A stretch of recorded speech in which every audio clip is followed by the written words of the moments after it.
یہ جو چیپٹر ہے نا کینسر والا، اس میں ڈاکٹر کی موجودگی ضروری ہے، کیونکہ اگر کوئی ایسی بات کہی جائے جو ہماری لاعلمی کی وجہ سے ہو تو ڈاکٹر سے فوراً ہمیں بتا دیں. ٹھیک ہے. گل محمد اس معنی میں بھی کہ وہ چیک ریفرنس پوائنٹ ہوتا ہے. گل محمد کا ہے نا ان معنوں میں، صرف مذاق کی بات نہیں ہے، یہ ہمارا ریفرنس پوائنٹ ہے نارتھ ساؤتھ ڈائریکشن کے لحاظ سے. لیکن وہاں پھر ہوتے ہیں اپنی میگنیٹک فیلڈ پل کر رہی ہم بیبی کو. اچھا، کارسینوسن کے تعلق میں یا کینسر کے تعلق میں آپ کے سامنے اب تک میں نے وہ محرکات یا موجبات بیان کیے تھے جن کا زیادہ تر تعلق امیون سسٹم کی ناکامی اور بیلنس رکھنے والے نظام کی ناکامی ہے، یا انہیں ناکام کر دیا جائے تو پھر یہ نتائج پیدا ہوتے ہیں. یہ سب ایک قسم کے اندازے ہیں. ابھی تک تحقیقاتی طور پر کوئی قطعی بات ایسی ثابت نہیں ہو سکی کیونکہ ہاں یہ ضرور ہے. احتمالات ہیں جو مختلف غور کرنے والے یا اطباء اپنے تجربوں سے پیش کرتے ہیں. بعض باتیں ایسی ہیں جو یقینی طور پر کینسر پیدا کرنے والی ہیں، جن میں سے بعض ڈاکٹر صاحب نے تمباکو کے اندر جو کیمیا ہیں ان کا حوالہ دیتے ہوئے بیان کی تھی، مگر وہ اس کو میں نے عمومی اریٹیشن کے تعلق میں رد کیا تھا، کیونکہ انہی حصوں میں ہوتا ہے جہاں تمباکو، بلکہ اس سے بھی بڑھ کر اس کے اندر جو ٹارک ایلیمنٹ ہے وہ مسلسل زخم پہنچاتا رہتا ہے یہاں تک کہ وہ عضلات وغیرہ آخر جواب دے جائیں. مگر کچھ ایسے ہیں، ایسی کیمیا یا جو بھی ان کی صورت ہے ان کو کارسینوجین کہتے ہیں. کارسینوسین وہ چیز ہے جو کارسینوجین کے مواد سے بنتی ہے اور اس کو توڑنے کے لیے ہومیوپیتھک میں دوا کے طور پر استعمال ہوتی ہے. کارسینوجین وہ دوائیں ہیں یا کیمیکلز ہیں جو براہ راست زندگی کے گہرے ان دھاگوں اور جین سے تعلق رکھتی ہیں جو کروموسومز یا کیریکٹر بیئرنگ جینز کہلاتے ہیں. ان کو ڈسٹرائے کرنے میں ان کا عمل دخل ہے، ان کی حیت بگاڑنے میں ان کا عمل دخل ہے، اور ان میں سب سے بڑا جو محرک ہے وہ ریڈیو ایکٹیویٹی ہے. ریڈیو ایکٹیویٹی میں بعض ایسی ریڈیو ویوز ہیں جو مثلا انٹینس ایکس ریز اور پھر گاما ریز تو بہت ہی زیادہ خطرناک ہیں. علاوہ ازیں کاسمک ریز جو آسمان سے اترتی ہیں وہ اگر اپنے تمام اسپیکٹرم کے ساتھ نیچے اتر آئیں تو زندگی کا نشان مٹا دیں، کیونکہ ان میں الٹرا وائلٹ ریز اتنی وسیع الاثر ہیں کہ ان کا ایک کنارہ اگرچہ زندگی کو سہارا دینے کے لیے ضروری ہے مگر دوسرا کنارہ انتہائی مہلک ہے. اگر ان کے خلاف خدا تعالیٰ نے کوئی اوپر حفاظتی نظام نہ بنایا ہوتا تو زندگی کا اس پلانٹ ارتھ پر آغاز ہو ہی نہیں سکتا تھا، ناممکن تھا. اور یہ وہ معمہ ہے جو ابھی تک سائنسدان حل نہیں کر سکے، کیونکہ وہ بے خدا کے یہ معمہ حل کرنا چاہتے ہیں کہ جب ایک زمانے میں اس زمین پہ کوئی آکسیجن نہیں تھی، اور اگر آکسیجن ہوتی تو بایو یونٹ سے پہلے آرگنزم جو ضروری تھے، بیکٹیریا وغیرہ جو زندگی سے پہلے بنتے ہیں، ان کا پیدا ہونا ناممکن تھا، کیونکہ وہ آکسیجن ان کو فوراً فنا کر دیتی. اس لیے ایسا ایٹماسفیئر چاہیے تھا جو کلیتاً آکسیجن سے خالی ہو. اور تقریباً وہ کہتے ہیں کہ 3.5 بلین سال خدا تعالیٰ نے آسمان کی فضا کو، زمین کے ارد گرد کی فضا کو آکسیجن سے خالی رکھا.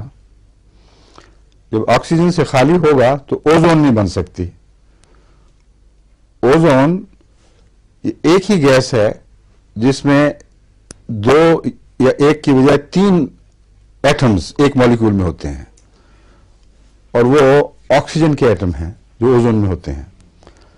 یہ میں آپ کو اس لیے سمجھا رہا ہوں، اگرچہ اتنی تفصیل بیان کرنا ضروری نہیں، مگر چونکہ اس کا گہرا تعلق خالق کائنات سے ہے اور ان گہرے رازوں سے ہے جن کو سمجھے بغیر ایک سائنسدان کا پورا کامل گہرا یقین اپنے مشاہدے کے نتیجے میں پیدا ہو نہیں سکتا، اگر وہ خدا خوفی کرنے والا سائنسدان ہو، متقی معنوں میں ہو کہ اپنی پریجوڈیسز کا غلام نہ ہو. تو یہ جو میں نظام آپ کے سامنے بیان کر رہا ہوں، یہ اکیلا ہی کافی ہے اس بات کے لیے کہ اس یقین دہانی کے لیے کہ اس کائنات کا خدا ہے جس نے ہر چیز کو آرگنائز کیا ہے، نہایت ہی باریک اور لطیف نظام کے تابع پیدا کیا ہے. بس آکسیجن کا 3.5 بلین سال تک زمین سے فقدان، یعنی جو بھی پائی جائے وہ لاک تالوں میں بند پائی جائے، کھلی فضا میں کچھ بھی نظر نہ آئے. یہ اس لیے ضروری تھا کہ اس کے بغیر وہ کیمیاوی مادے ترقی نہیں کر سکتے تھے جن کے نتیجے میں بالآخر زندگی کے پہلے خلیے کے لیے ماحول پیدا کیا جا سکتا تھا یا مواد مہیا کیا جا سکتا تھا. اور اگر آکسیجن فری نہیں ہے تو اوزون بھی کوئی نہیں. اگر اوزون نہیں ہے تو آسمان سے جو بلاسٹ آ رہی ہیں کازمک ریز کی، وہ بلا روک ٹوک زمین پر حملہ آور ہوتی ہیں. مارج من نار جو خدا تعالیٰ فرما رہا ہے، ہم نے جن کو انسان کی پیدائش سے پہلے بلیزز سے، آگ کی بلیزز سے پیدا کیا ہے، وہ یہ مارج من نار ہیں جو کازمک ریز کی مارج من نار ہیں. جب زندگی کا آغاز ہو تو یہ تو بلا ہے زندگی کے لیے، کازمک ریز کی ایسی بلاسٹ جو بلا روک ٹوک ہر وقت زمین پہ برس رہی ہو، وہ زندگی کے پیدا ہونے کے ہر امکان کو باطل کر دیتی ہے. پھر وہ کیسے ہوا کہ اچانک زندگی پیدا ہوئی اور بغیر آکسیجن کے زندہ بھی ہو رہی اور ان بلاسٹ سے محفوظ رہی. یہ وہ مہمیں ہیں جو سائنسدان آج تک معقول طور پر کیا معمولی طور پر بھی حل نہیں کر سکے. یہاں پہنچ کر ٹامکٹویاں مارتے ہیں جو متضاد ہیں، اور قطعاً کوئی ایوولوشنسٹ، کوئی بھی اوریجن آف لائف کا اسپیشلسٹ اس مہمے کو حل نہیں کر سکا. وہ یہ کہتے ہیں کہ زندگی، جس کو ہم آج عام معروف طور پر زندگی کہتے ہیں، یعنی زندگی کی ہر قسم جو نباتات اور حیوانات سے تعلق رکھتی ہے، وہ آکسیجن پیدا کرتی ہے اور کاربن ڈائی آکسائڈ کھا کر اس کو توڑتی ہے تو آکسیجن پیدا ہوتی ہے. اس لیے پہلے آکسیجن لاک تھی کہ کوئی زندگی نہیں تھی. جب زندگی پیدا ہو گئی تو اس نے آکسیجن پیدا کرنی شروع کی، لیکن آکسیجن پیدا کرنے کے لیے اس کو انرجی چاہیے، وہ قوت چاہیے. وہ آکسیجن سانس میں لیے بغیر پیدا ہی نہیں کر سکتی. سمجھیں مسئلہ؟ ہم سانس لیتے ہیں، ہر سانس سے جو آکسیجن ہمارے اندر جاتی ہے وہ ہمارے خون کے اندر منجمد توانائی کو آزاد کرتی ہے توڑ کر، اور خود اس کوشش میں فنا ہو جاتی ہے، خود کاربن ڈائی آکسائڈ بن جاتی ہے. یعنی فری آکسیجن کاربن کے ساتھ اپنا تعلق جوڑ کر کاربن ڈائی آکسائڈ بن جاتی ہے، اور اس کے نتیجے میں کاربن کے ساتھ جو دوسرے توانائی کے خلیے جڑے ہوئے تھے ان کو اویلیبل انرجی کے طور پر آزاد کرتی ہے. ہم جو سوچ رہے ہیں، حرکت کرتے ہیں، دوڑتے پھرتے کھیلتے سانس لیتے، ان سب سے پہلے توانائی کی ضرورت ہے، اور وہ توانائی آکسیجن کے بغیر آزاد نہیں ہو سکتی، نان اویلیبل رہے گی. تو اب اس 3.5 بلین سال پہلے کا تصور باندھیں جب خدا تعالیٰ نے زندگی کی ایسی قسم پیدا کی جس کو لازماً اپنے سانس لینے کے لیے، خاص اس کا سانس عمومی طور پر جذب کے ذریعے داخل ہو رہا ہو، یہ بحث نہیں پھیپھڑے تھے کہ نہیں، اور آکسیجن کا انٹیک اس کی توانائی کو آزاد کرنے کے لیے لازم ہے. توانائی لیتا ہے وہ روشنی سے، اور روشنی سے توانائی لینے کے لیے فضا میں جو کاربن ڈائی آکسائڈ موجود ہے اس کو کھاتا ہے. جب وہ کھاتا ہے تو آکسیجن آزاد ہوتی ہے. اس لیے سارا دن روشنی میں آکسیجن آزاد ہو رہی ہوتی ہے. تمام حیوانات جو آکسیجن کاربن ڈائی آکسائڈ، تمام پودے جو کاربن ڈائی آکسائڈ استعمال کرتے ہیں وہ آکسیجن آزاد کرتے ہیں، اور اتنی آزاد کرتے ہیں کہ سارے زندہ وجود سانس لینے میں اس آکسیجن کو جو پہلے سے جمع ہو رہی ہے استعمال کر رہے ہیں. اور خود پودے بھی آکسیجن کو اپنے سانس لینے کے لیے استعمال کرتے ہیں. سمجھ گئے مسئلہ کہ نہیں سمجھے؟ کلیئر ہو گیا آپ کی طرف، خواتین کی طرف بات پہنچ گئی ہے کہ نہیں؟ ابھی نہیں پہنچی. بعض چہروں کے اوپر بڑی بے بسی کی مسکراہٹ ہے. کیا کریں، میں نے بتا کے چھوڑنا ہے کیونکہ آپ کو آگے پھر لے کے چلنا ساتھ. جو دیکھا آپ نے پودا ہے سامنے سبز رنگ کے پتوں والا، اس قسم کی ساری دنیا سبزی میں سبزی ہے الا ماشاء اللہ. وہ سبزی کیوں ہے؟ خدا تعالیٰ نے سبز رنگ کیوں چنا؟ پتہ ہے کچھ؟ کسی کو پتہ ہے؟ بعض لوگ تو لکھنے والے کہتے ہیں کیا واہ واہ سبحان اللہ کا کیا چوائس ہے، سبزی کے بغیر کوئی بھی رنگ ہوتا ہم اکتا جاتے. جو سائنسدان ہیں وہ کچھ سطحی غور کر کے کہتے ہیں کہ اگر سبزی نہ ہوتی تو ہماری آنکھ کو آرام ملنا ہی نہیں تھا، کیونکہ صرف سبز رنگ ہے جس پر آنکھ ریلیکس ہوتی ہے، کوئی ٹینشن نہیں ہوتی. ہر دوسرا رنگ دیکھنے کے لیے اس کو ایڈجسٹ کرنا پڑتا ہے اپنے آپ کو. سبز رنگ کے ساتھ ہم آہنگ ہے.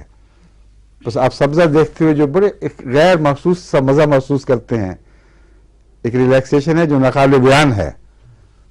اس کی ایک وجہ یہ ہے، کچھ گہرا اترے تو یہ نظر آئی بات. اور اصل بڑی بات، یہ ضمنی فوائد ہیں جو میں نے بیان کیے. اصل بڑی بات یہ ہے کہ سبزہ اس لیے پیدا ہوتا ہے کہ اس میں ایک کیمیکل ہے کلوروفل. کلوروفل کی آپ گلا خراب ہوں تو اس کی ٹکیاں بھی بازار سے لیتی ہیں، اس کے واش بھی ملتے ہیں. وہ سبزی رنگ کا ہوتا ہے، سبزی ہلکی سی نلاہٹ اور سبزی. کلوروفل وہ مادہ ہے جس کے اندر ٹرائی سم تھنگ آف فاسفیٹس موجود ہوتے ہیں. لازماً اس میں فاسفیٹ کا ہونا ضروری ہے، اور 3 وہ ایٹامک بانڈز میں وہ بندھا ہوا ہوتا ہے فاسفورس. اس فاسفورس کے کمپاؤنڈ کی یہ خوبی ہے کہ جب روشنی اس پہ پڑتی ہے تو وہ کاربن ڈائی آکسائڈ کو کاربوہائیڈریٹس، فیٹس وغیرہ جو بھی ہماری توانائی کی قسمیں ہیں ان میں تبدیل کرنے کا کارخانہ بن جاتا ہے. اور اپنی توانائی آگ سے نہیں لیتا بلکہ روشنی سے لیتا ہے. بس ناری دور جو جن کا ہے وہ پہلے گزر گیا. اب نور کا دور شروع ہوا ہے انسان کے آنے سے. بس قرآن کریم جو نار نور کے فرق کیے ہیں اس کو یہ نہ سمجھیں کہ آگ سے پکڑا بنا دیا، نور سے وہاں سے روشنی پکڑی. اتنے گہرے اس میں راز ہیں کہ جو خدا تعالیٰ کی کائنات پر غور کریں تو انسان کو حیران کر کے چھوڑ دیتے. حیرانی بھی اس کے لیے کوئی لفظ نہیں ہے. اب آگ کا دور وہ تھا جب براہ راست بعض اجتماعی قسمیں جن کو زندہ نہیں بھی کہہ سکتے ہیں مگر ان میں اجتماعیت پائی جاتی ہے، کچھ زندگی کے آثار، کچھ انا آ گئی ہے، وہ سب آگ سے براہ راست اپنی طاقت دیتے ہیں. اور آگ کے دور میں بلاسٹ اس کو کچھ نہیں کہتی بلکہ تقویت دیتی ہیں. تو آگ سے پیدا ہونے کا ایک نیا مضمون ابھرایا کہ وہ آگ کی چیزوں کو آگ نے کیا کہنا ہے.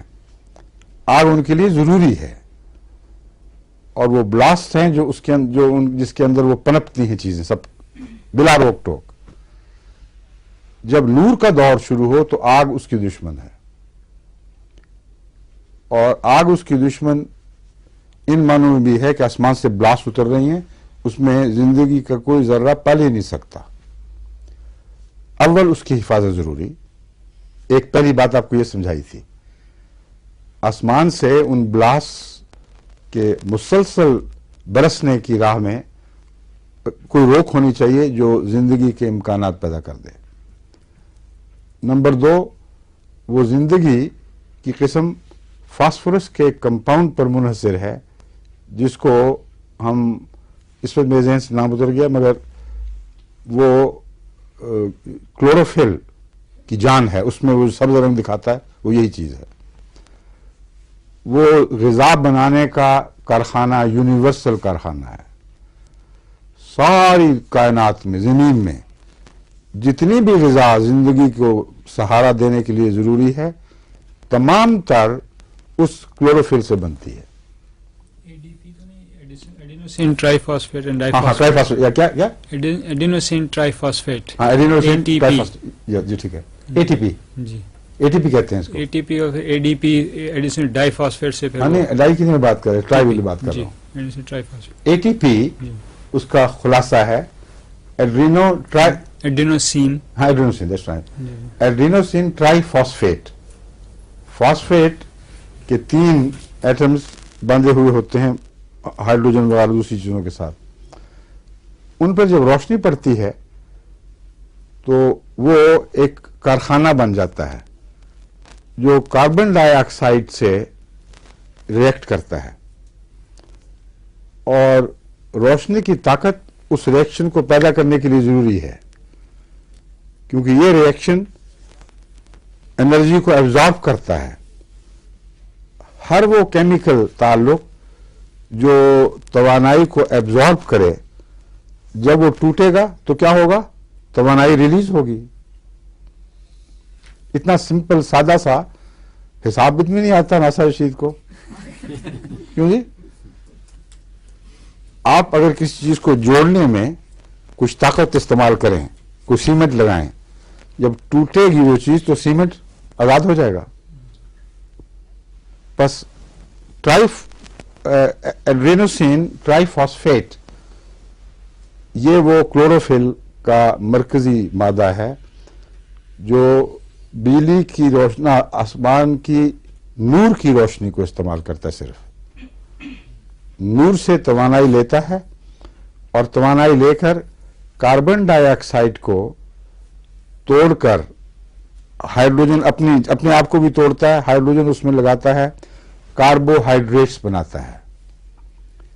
کاربوہائیڈریٹس یہ روٹی، آٹا، چاول، ان سب میں جو بنیادی مادہ ہے وہ کاربوہائیڈریٹس ہیں، اور میٹھا بھی انہی سے بنتا ہے، اور پھر آگے پروٹینز بھی انہی سے بنتی ہیں، پھر آگے چربی بھی انہی سے بنتی ہے. تو بنیادی خوراک زندگی کی کاربوہائیڈریٹس ہیں، اور وہ روشنی سے بنتے ہیں، اور کلوروفل ان کو بناتا ہے. سمجھ آ گئی اس بات کی؟ کلوروفل جب بناتا ہے تو کیا کرتا ہے؟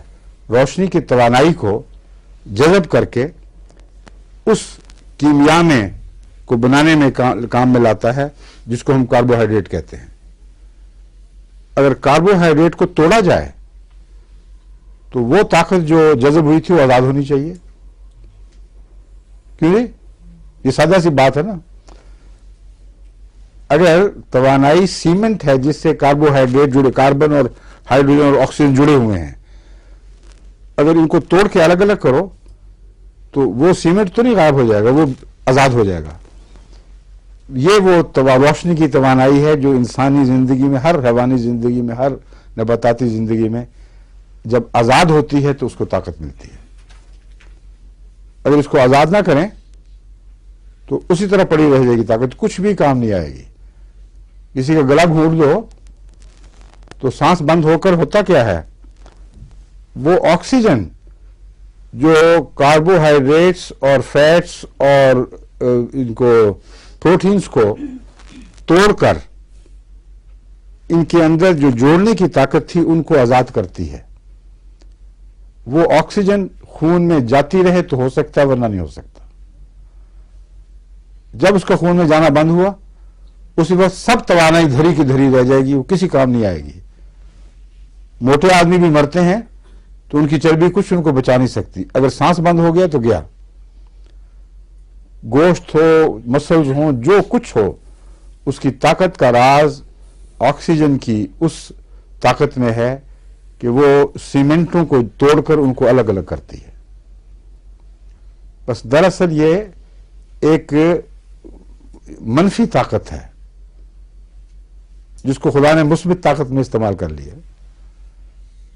یہ ایسی طاقت ہے جس سے زندگی ڈسٹرائے ہوتی ہے، آرگنائزیشن کو توڑتی ہے. اسی لیے پہلے ابتدائی ذرے اس کا مقابلہ نہیں کر سکتے تھے. ان سے بچانے کے لیے اللہ نے بے آکسیجن کی ہوا بن رکھی تھی. اب جب زندگی بنائی تو ایسا نظام بنایا جس کے نتیجے میں آکسیجن کو اجازت نہیں ہے کہ سوائے اس کام کے جو اس کے سپرد ہے کچھ اور کام کرے. حفاظت کے ساتھ اس کو ان جگہوں سانس کے ذریعے خون میں جا کر عین ان مقامات پہ پہنچایا جاتا ہے جہاں اس کے لیے جگہیں خالی ہیں. وہاں پہنچ کر داخل ہوتی ہے تو اپنا کام کر کے آپ ڈسٹرائے ہو جاتی ہے، اور جو کاربن ڈائی آکسائڈ یا جو بھی اس کے نتیجے میں مادہ پیدا ہوتا ہے وہ کالا خون اٹھا کر دوبارہ لنگز میں پہنچا دیتا ہے. اور کچھ دوسری چیزیں، کڈنی، پسینے کے گلینڈ اور بہت سے اخراج کے جو نظام ہیں ان کے ذریعے جسم ان کو نکال دیتا ہے ویسٹ پروڈکٹ. تو یہ انڈسٹریل ویسٹ پروڈکٹ ہے انسان کا جو جسم سے نکلتے رہنا چاہیے، اور اس کے لیے انتڑیاں، گردے وغیرہ وغیرہ، جسم کے گلینڈز اور بھی بہت سے ایسے گلینڈز ہیں جو ان مادوں کو نکالتے رہتے ہیں. اور سانس کے ذریعے یہ خون پھر دوبارہ آکسیجن حاصل کر لیتا ہے. جب آکسیجن جذب کرتا ہے تو کاربن ڈائی آکسائڈ آزاد کرتا ہے، اور ہم ایکسہیل کرتے ہیں تو کاربن ڈائی آکسائڈ چھوڑ رہے ہیں. انہیل کریں تو کاربن ڈائی آکسائڈ آکسیجن جذب کر رہے ہیں. یہ نظام ہے مختصر سا جس کی تفصیل اتنی گہری ہے کہ ابھی تو تھوڑے تھوڑے سر ہل رہے ہوں، پھر سارے ہل یوں سے یوں. ناممکن ہے کہ آپ کو ساتھ لے کر میں چل سکوں اگر میں اس کی زیادہ گہرائی میں اتر کر زیادہ تفصیل بیان کروں. اتنا آپ کے لیے کافی ہے اب کہ زندگی، ہر زندگی کی قسم اپنی توانائی روشنی سے لیتی ہے اور اسی سے اپنی آگ بناتی ہے، اسی سے اپنی تمام ضروریاتیں، کیمیائی ضروریات پوری کرتی ہے. اور پتوں میں تو سادہ سا کارخانہ یہ ہے کہ صرف کاربن ڈائی آکسائڈ کو کاربوہائیڈریٹ میں بدلتے ہیں. آگے سارے کارخانے جسم کے اندر بنے ہیں جو 5000 سے زیادہ کیمیکلز بنا رہے ہیں، اور سب سے زیادہ کیمیائی کارخانہ جگر کے اندر ہے. اتنی کیمیا بنا رہا ہے، سادہ سا مواد ہے، کاربوہائیڈریٹ اور کچھ پروٹینز وغیرہ بھی، یہ ساری خون کے اندر بن رہی ہیں. تو سمپل غذا جو ہے انسان کی وہ کاربوہائیڈریٹس ہیں. اور وہ جانور جو صرف گھاس کھاتے ہیں یا جن کو صرف کاربوہائیڈریٹ پر پالا جائے پھر بھی وہ اپنی ضرورتیں پیدا کر رہے ہیں. اس لیے یہ باقی سب کارخانے جسم کے اندر لگے ہوئے ہیں، اور اتنے عظیم الشان کارخانے ہیں اور اتنا ان کے اندر بیلنس ہے کہ اگر وہ بیلنس بگڑے تو نظام حیات تباہ ہو جائے. معمولی سے فرق کے ساتھ بھی انسانی زندگی اپنے جو منصبی فرائض ہیں جو جس کے لیے پیدا کی گئی وہ پوری نہیں کر سکتی. اسی کا نام بیماری ہے. اور سب سے بڑا جو کارخانہ ہے وہ اتنا سا جگر ہے. کس طرح وہ بناتا ہے، کیا کرتا ہے، آج تک سائنسدان اس کو سمجھ نہیں سکے، نہ سمجھ سکتے ہیں، کیونکہ اس کے اندر جو غور کر رہے ہیں اس سے آگے بات بڑھتی چلی جاتی ہے. یعنی ایک جگر کے اندر خاموشی کے ساتھ اتنی کیمیا بنانے کے کارخانے جن میں سے بعض کیمیا اگر صحیح نہ بنے مقدار میں ذرا زیادہ ہوں تو زندگی کے لیے مہلک بن جائیں. اور ہر جسم کے حصے کے لیے جو کس کیمیا کی ضرورت ہے وہ اس کو بنا رہے ہیں. اور ویسٹ پروڈکٹ کو وہ کچھ بائل میں، جس کو ہم پتے کا لعاب یا سودا کہتے ہیں، صفرا، وہ بائل میں ان کو بنا کے پھینک دیتا ہے. کچھ وہ خون میں ارد گرد جو اس کو پھینکتا ہے، تو وہ خون اثر نو پھر اس کو صفائی کرتا ہے اس کی، اور خاموشی سے یہ کام ہو رہا ہے. یہ جو نظام ہے، اس نظام پر اگر سب سے گہرا حملہ کیا جائے تو وہ زندگی کی خلیے جن کو یہ ساری باتیں سمجھا دی گئی ہیں، جن کے اندر کروموسومز ہیں، جن کے اندر جینز ہیں، جن کو یہ پیغام لکھا دیے گئے ہیں کہ تم نے اس قسم کا جگر بھی بنانا ہے، اور کیا اس نے کام کرنے ہیں، کیا اس کے مقاصد ہیں، اس کے جو کیمیکلز بنتے ہیں وہ کون کون سے گلینڈز پر کیا کیا اثر ڈالیں گے. جب وہ گلینڈز متحرک ہوں گے اور ضرورت سے زیادہ بنانے لگیں گے، تو پھر تم نے کون سی کیمیکل بنانی ہے ان کو پیغام بھیجنے کے لیے کہ بس کافی ہو گئی. یہ اتنا گہرا نظام ہے کہ اس کے متعلق بڑی بڑی کتابیں بھی لکھی جائیں تو کافی نہیں. اب یہ وہ زندگی کے مرکزی جو خلی ہیں، اگر کوئی چیز ان کو نقصان پہنچا دے تو کینسر کی سب سے بڑی وجہ یہ ہوگی کہ ان کو جو اپنے دفاعی انتظامات کی تعلیم دی گئی ہے، جو ان کی فطرت میں درج ہے، اس تعلیم پر اگر اثر پڑ جائے، اس میں رخنا ہو جائے، اس میں خلا پیدا ہو جائیں، تو یہ وہ کینسر ہے جو براہ راست ان خلیوں کے بنیادی مرکزی نظام کے بگڑنے کے سے پیدا ہوتا ہے. اس کا ہمارے ان نظریات سے کوئی تعلق نہیں جو میں اس سے پہلے پیش کر چکا ہوں، اور ان کا علاج اسی حد تک مشکل بھی ہے. جو ریڈیائی کینسرز ہیں، ریڈیائی شعاؤں سے، یہ بہت ہی خطرناک چیز ہے، اور بعض دفعہ ریڈیو ایکس ریز کے ذریعے یہ لوگ کینسر کا اپنی طرف سے علاج کر رہے ہیں اس طرح کہ کینسر کے سیلز کو مار رہی ہے. وہ چیز جو کینسر کے سیل کو مارتی ہے وہ ارد گرد کے صحت مند حصے کو بھی معاف کر دیتی ہے. کئی دفعہ اس کے بعد آپریشن کرو تو وہ جڑتا ہی نہیں پھر وہ زخم، اور ارد گرد کا سارا حصہ معاف ہو جاتا ہے. اب یہ میں نہیں جانتا کہ اس بات کو مانتے ہیں کہ نہیں. ماننا چاہیے. عام طور پر سائنسدان چاہے اپنے خلاف بھی حقیقتیں ہیں، وہ مانتے ہیں مگر وہ بتاتے نہیں.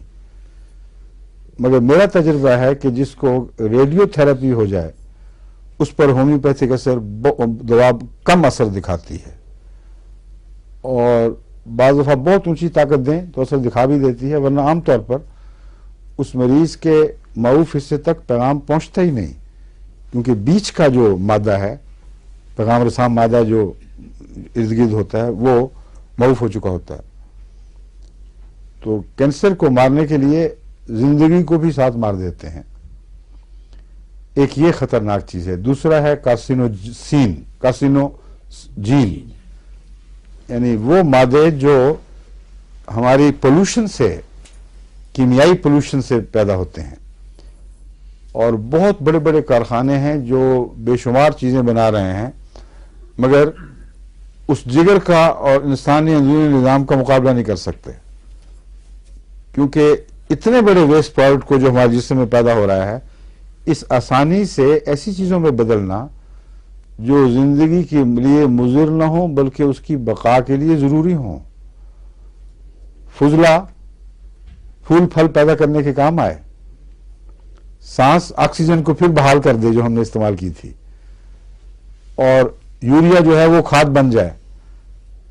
کوئی ویسٹ پروڈکٹ ایسا نہیں انسان کا جو دوبارہ زندگی کو سہارا دینے کے لیے استعمال نہ ہوتا ہو.